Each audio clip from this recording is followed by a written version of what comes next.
দর্শক বিন্দুরা, আসুন আমরা জাহান্নামের বিবরণ শুনি। ইসলাম ধর্ম অনুযায়ী জাহান্নাম হলো আখেরাতে, পরকালে অবাধ্য, পাপী, অবিশ্বাসী ও আল্লাহর আদেশ অমান্যকারীদের জন্য নির্ধারিত শাস্তির স্থান। কোরআন ও হাদিসে জাহান্নামের বিভিন্ন ভয়াবহ বর্ণনা পাওয়া যায়, যা মানুষকে সতর্ক করে দেয় এবং আল্লাহর পথ অনুসরণের প্রতি আহ্বান জানায়। জাহান্নামের কিছু বর্ণনা কোরআন ও হাদিস থেকে পাওয়া যায়। 1 নম্বরে, আগুনের তীব্রতা। তোমরা সেই আগুনকে ভয় করো যার জ্বালানি হবে মানুষ ও পাথর, অর্থাৎ মানুষ এবং পাথর দিয়া জাহান্নামকে জ্বালানো হবে। 2 নম্বর, জাহান্নামে একটি পাথর ছুঁড়ে দিলে তা ৭০ বছর ধরে নিচে পড়তে থাকবে, তবুও তা নিচে পৌঁছাবে না। আল্লাহু আকবার। 3 নম্বরে, জাহান্নামের পাহারাদার ফেরেশতারা খুবই কঠোর এবং নিষ্ঠুর, তাদের নেতা হলেন মালেক ফেরেশতা। 4 নম্বরে, খাবার জাক্কুম, ফল ও বৃক্ষ মানুষের গলায় আটকে যায় ও পাকস্থলীতে ফুটন্ত তেলের মতো সিদ্ধ হয়।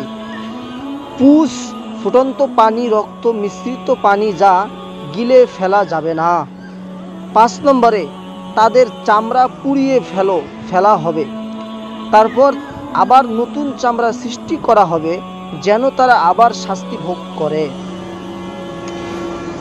6 নম্বরে, জাহান্নামের শর্ত।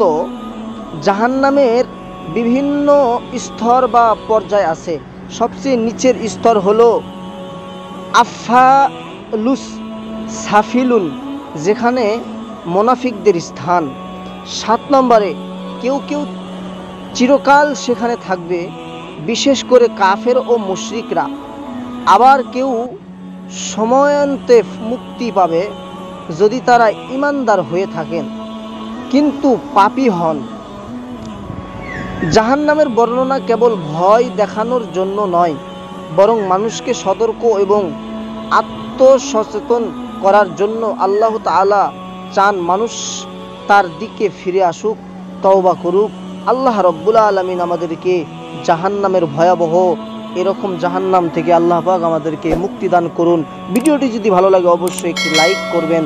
ধন্যবাদ।